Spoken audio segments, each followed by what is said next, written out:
तो समाधान है अपने आप को समर्पित करने में, उसके साथ जुड़ने में।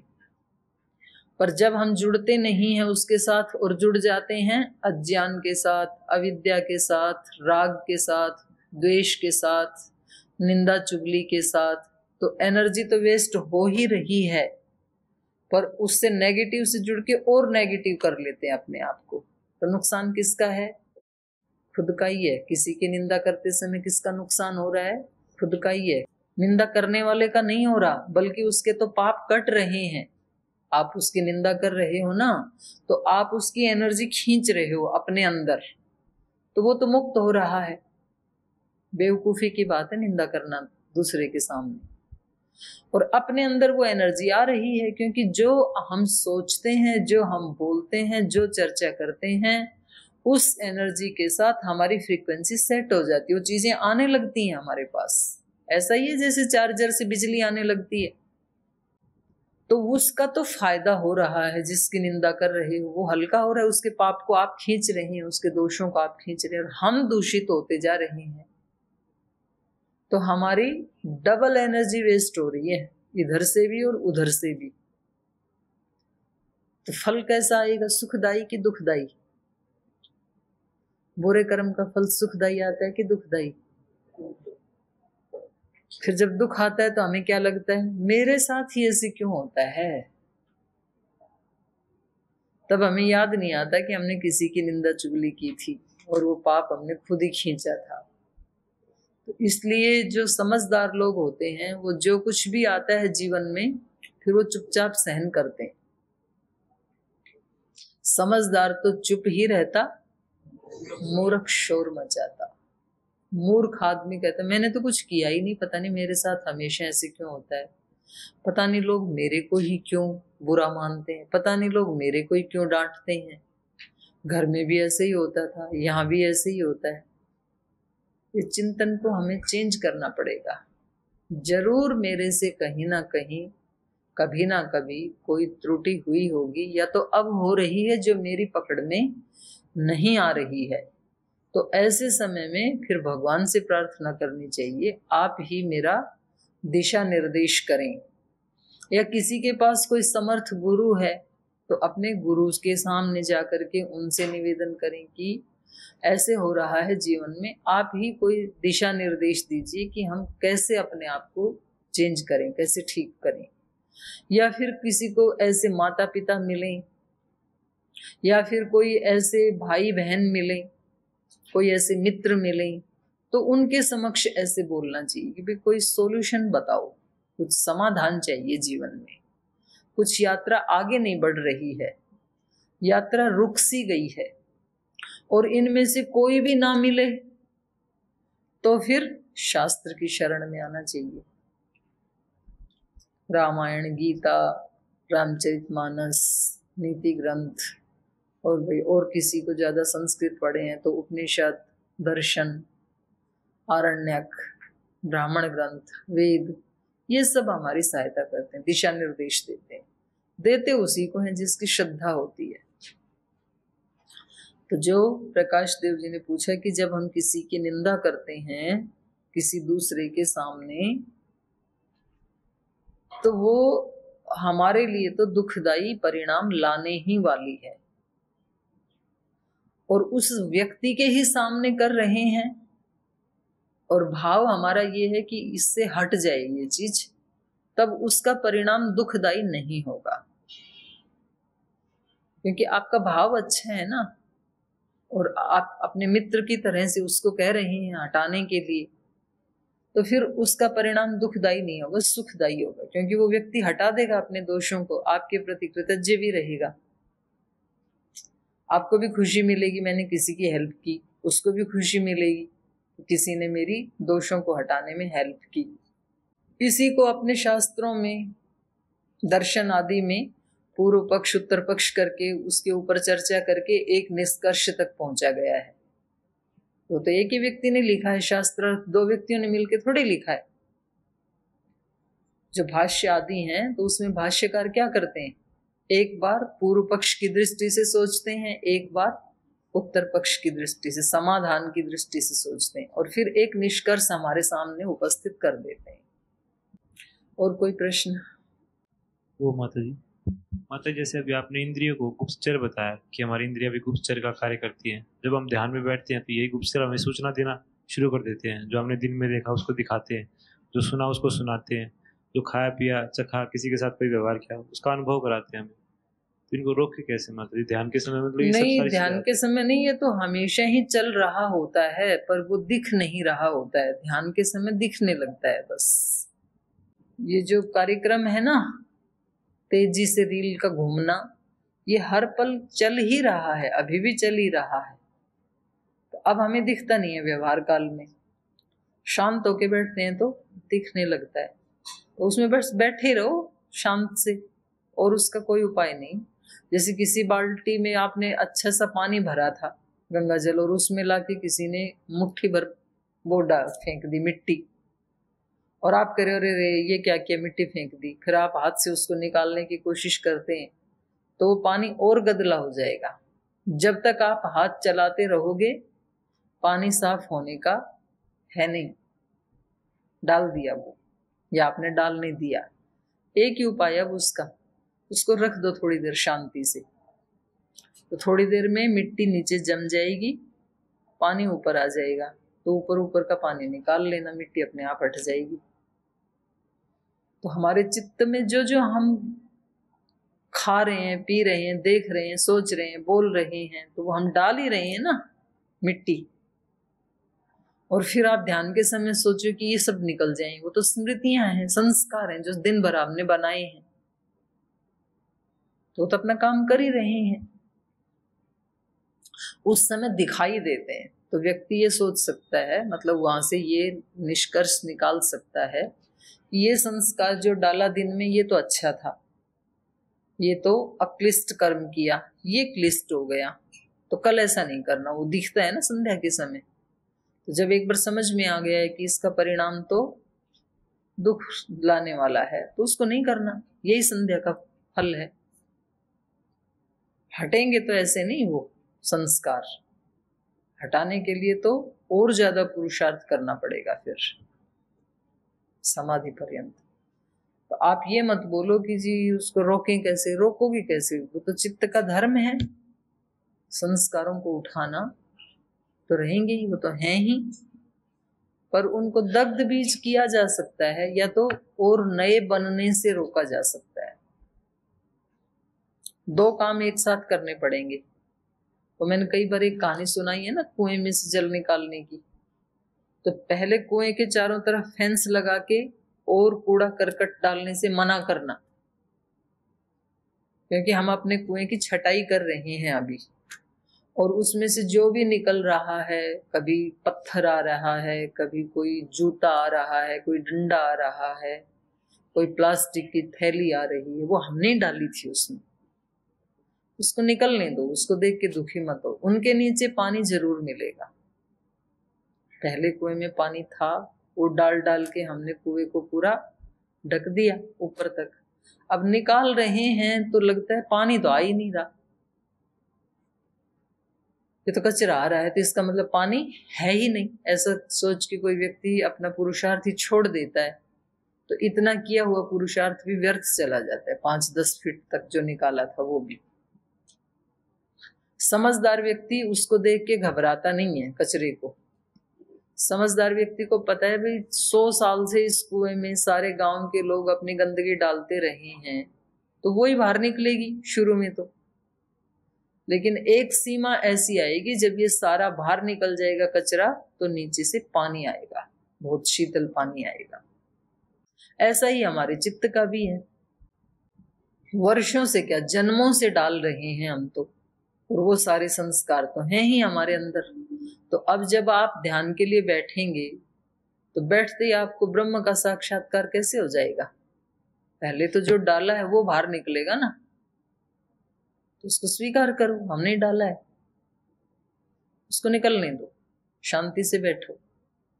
और ये बैठने बैठने में ही कब आप इतनी डीप अपने स्वरूप की गहराई में उतर जाएंगे और वहां आपको पता लग जाएगा, जिस दिन ये पता लग जाएगा, विवेक का ज्ञान हो जाएगा, उस दिन तो इसको आप जला दो 1 मिनट में, सारे कूड़े करकट को। ज्ञान दीप्ति ही उसको दग्ध बीज करने के लिए उपाय बताया है महर्षि पतंजलि जी ने। तो वहां तक जाना वो भी एक ट्रिक है। वेदांत दर्शन में कैसे बताया है, इस आत्मा का अन्वेषण करना, वहां पर चोर की उपाधि दी है। जैसे चोर को तिजोरी में से माल निकालना होता है, तो कैसे जाता है किसी के घर में, उसके सामने ऐसा प्रकाश तो होता नहीं कि जाएगा, दरवाजा खोलेगा, उसको दिखेगी तिजोरी कहाँ रखी है। वो तो चोर तो घोर अंधकार में ही जाता है ढूंढने के लिए। लेकिन अंधेरे में भी तिजोरी लूट के ले आता है कि नहीं? आज तक चोर लूट के लाते रहे हैं कि नहीं? अंधेरे में लाते ही हैं। और वो तो चोर उस घर में रहने वाला भी नहीं है, उसको तो पता भी नहीं है, लेकिन फिर भी ढूंढ लेता है। क्यों? तड़फ है अंदर, टारगेट है कि आज रात को इस घर में जो भी मिले वो लेके आना ही है, निश्चय पक्का। वो इंदिरा गांधी के समय चलाया था एक स्लोगन, एक ही जादू, कड़ी मेहनत, दूरदृष्टि, पक्का इरादा, अनुशासन, इंदिरा गांधी। छोटे थे हम तो, रट लिया बच्चे थे तब। तो पक्का इरादा, और उसके लिए जिस भी अनुशासन का पालन करना पड़ेगा मैं करूंगा या करूंगी, और फिर उसको करना, और उससे 1 इंच भी इधर या उधर नहीं होना। आपको पता है चोर जब जाता है तो सांस भी रोक लेता है अपना। अगर उसकी सांस की आवाज भी घर वालों को आ जाए तो वो जग जाएंगे, और उसको पता है जग गए तो मेरा क्या हाल होगा। पिटाई तो होगी ही होगी, हो सकता है उसके प्राण भी ले लें, तो अपनी जान हथेली पे रख के तब जाता है। और यही पहचान साधक की होती है। साधक भी अपनी जान हथेली पे रख के फिर इस अध्यात्म मार्ग में छलांग लगाता है। उसको नहीं पता है जिस शिखर से उसने छलांग लगाई है वो कहाँ जाके गिरेगा, और उसके प्राण बचेंगे कि नहीं बचेंगे। ऐसे होता है साधक। और फिर ये अनुशासन, ये शास्त्र सिखा रहे हैं, उससे 1 इंच भी इधर या उधर नहीं होना। कोई देखे ना देखे, नहीं सोचना वो नहीं सोचना, जो भावना नहीं करनी वो नहीं करनी। ऐसे नहीं होता कि जब गुरुजन बैठे हैं तब तो भाव अच्छे ही होते हैं, जब गुरुजन नहीं हैं तो हम अपने भावों को लिबर्टी दे देते हैं, चलो भाई तू आ गया, तेरा भी ठीक है। तो वो अंधेरे में ऐसे पैर इतने कदम कदम संभाल संभाल के एक एक पैर रखता है कि किसी को पता ना लग जाए। सांस भी रोक लेता है, जोर से सांस नहीं लेता। और ऐसे करते करते, टटोलते टटोलते, इधर उधर करते करते तिजोरी तक पहुंच ही जाता है। इसलिए जो सच्चा साधक होता है ना, वो किसी को भनक भी नहीं लगने देता कि वो साधना करता कब है। दिखावा नहीं करता वो कभी भी, वो बताते ही नहीं है। और जो बिल्कुल आकर के ग्राउंड में ऐसे बैठ गए, वो प्रदर्शन कर रहे हैं, तो उसमें बड़ा खतरा है। फिर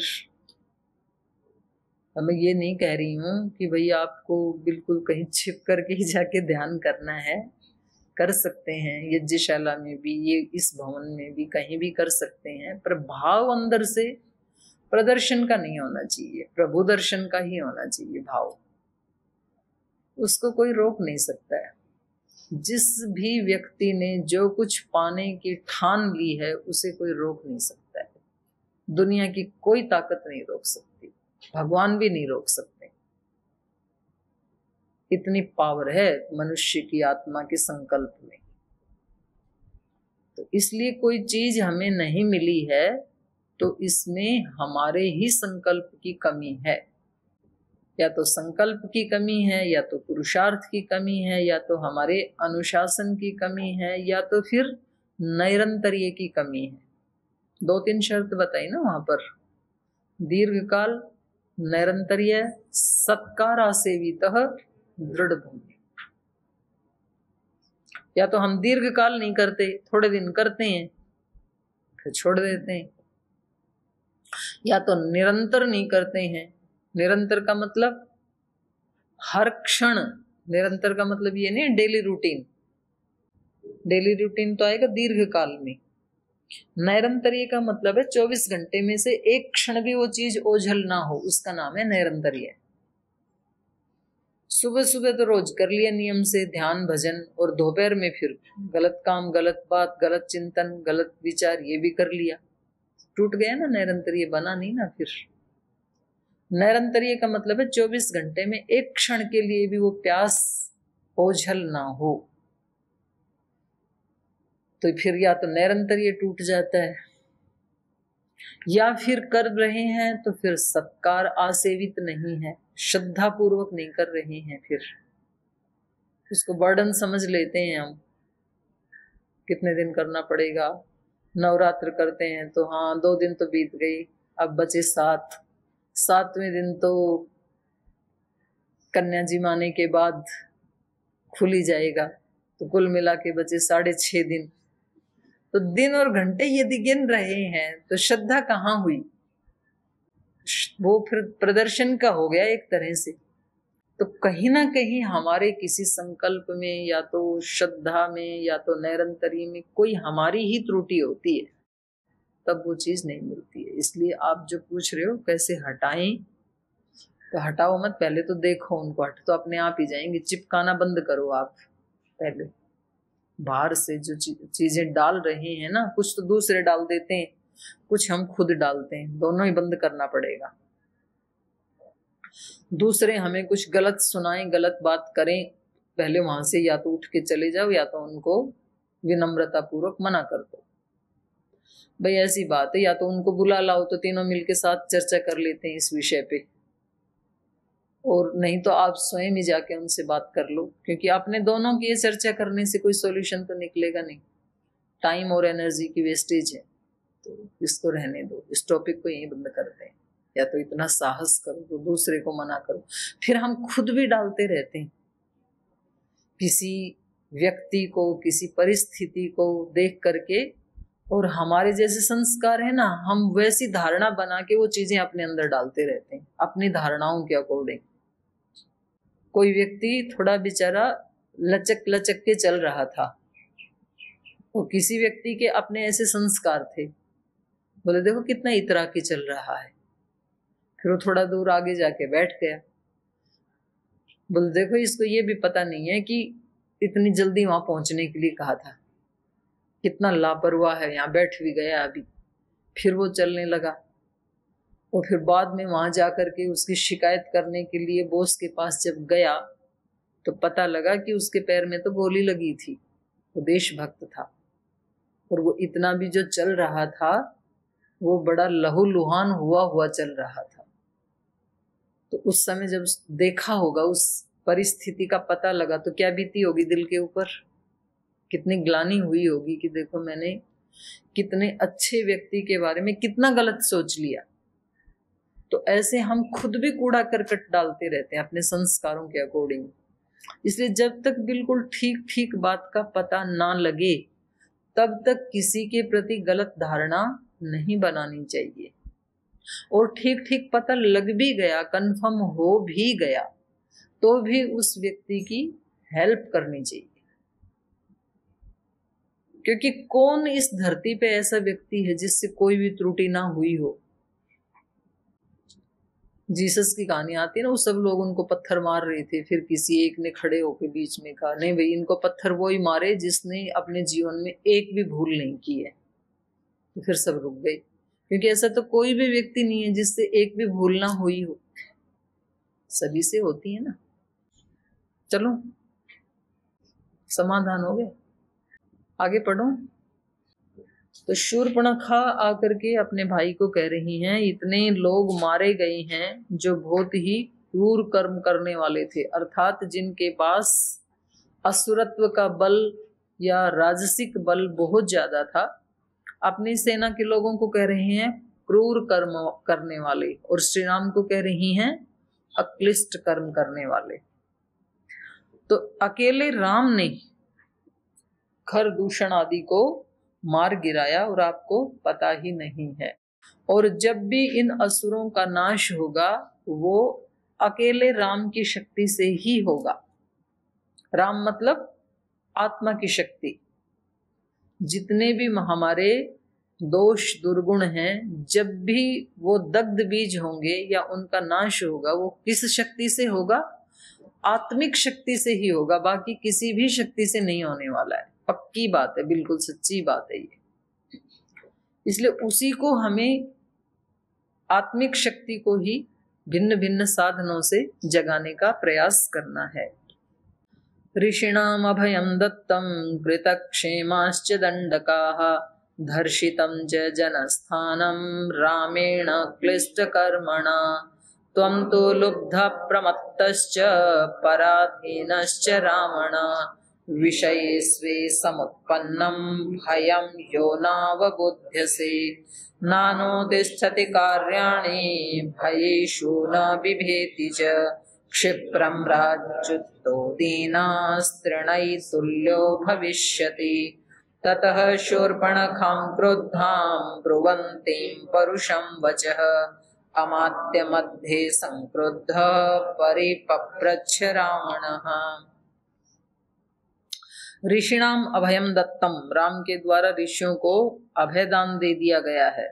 दंडका कृतक्षेमाश्च, और दंडक वन में रहने वाले उन सब का योगक्षेम उन्होंने स्वयं अपने हाथों में ले लिया है। धर्षितम जनस्थानम, जनस्थान का पूरा नाश कर दिया है, उसको नष्ट भ्रष्ट कर दिया है।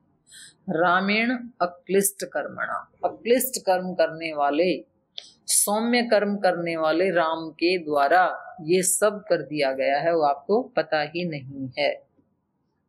तो ये बल भी किसी ऐसे सात्विक व्यक्ति में ही होता है। देखो, कीचड़ को हटाने के लिए भी एक बार तो कीचड़ से हाथ सनी जाते हैं ना, तो उसको फिर धो लेंगे, कोई बात नहीं, पर कीचड़ साफ करने का और कोई तरीका भी नहीं है। त्वम तो लुब्ध है, इसलिए अक्लिष्ट कर्म करने वाले होते हुए भी श्री राम ने कैसा कर्म किया है? क्लिष्ट कर्म किया है। भाव क्लिष्ट कर्म करने का नहीं है, लेकिन उनको मारना तो पड़ेगा उसको असुरत्व से मुक्त करने के लिए। त्वम तो लुब्ध है, और इतना सब होने के बाद भी आप क्या हैं? लुब्ध, भोगों के लिए ही आप लालची बने हुए हैं। प्रमत्तश्च, प्रमादी बने हुए हैं।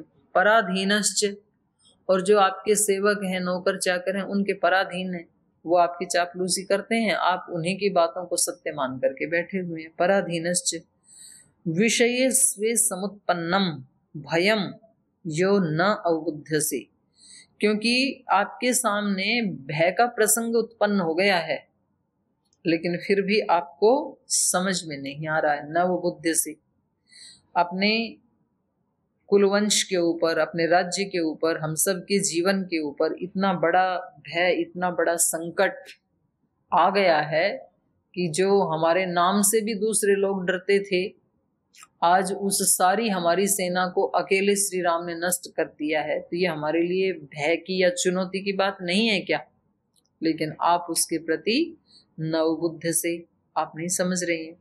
नानुतिष्ठति कार्याणि भयेषु न बिभेति च क्षिप्रम राज्यात् च्युतो दीनः त्रिणैः तुल्य भविष्यति, क्योंकि भयेषु न बिभेति, भय आने पर भी जो डरता नहीं है। कार्याणि न अनुतिष्ठति, और अपने कार्यों का, जो उसका कर्तव्य कर्म है, उसका अनुष्ठान नहीं करता है।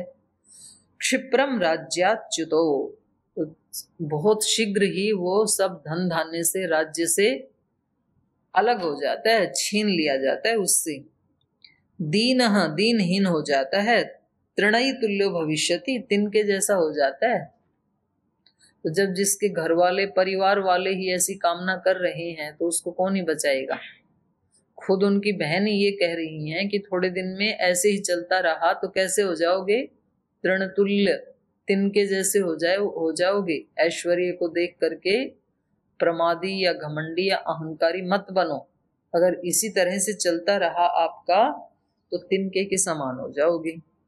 ततः शूर्पणखाम क्रुद्धाम ब्रुवंतिम परुषम वच। ऐसे कठोर कठोर शब्द जब क्रोधित होकर के शूर्पणखा बोल रही हैं तो अमात्य मध्य, और वो भी मंत्रियों के बीच में, अमात्यों के बीच में, संक्रुद्ध, तो ये भी क्रोधित हो गए, रावण भी। संक्रुद्ध रावण परिपप्रच्छ, उनके क्रोध का कारण इन्होंने पूछा कि ये सब सुनाने का कारण क्या है, बात बताओ ना, क्या है, बरस क्यों रही हो। तो अब ये क्या बताएंगी ये हम कल पढ़ेंगे, आज यही विराम लेते हैं।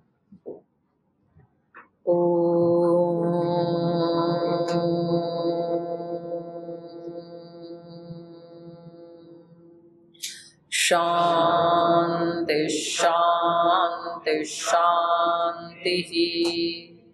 श्री गुरुभ्यो नमः। ऐसे है मेरे नाम, ऐसे है मेरे नाम, ऐसे है मेरे नाम, ऐसे है मेरे नाम। विनय भरा हृदय करे सदा जिन्हें प्रणाम, ऐसे है मेरे राम, ऐसे है मेरे राम। राम सा पुत्र ना राम सा भ्राता, राम सा पति नहीं राम सा भ्राता, राम सा पुत्र ना राम सा भ्राता, राम सा पति नहीं राम सा भ्राता, राम सा मित्र ना राम सा दाता, सबसे निभाए सबका नाता।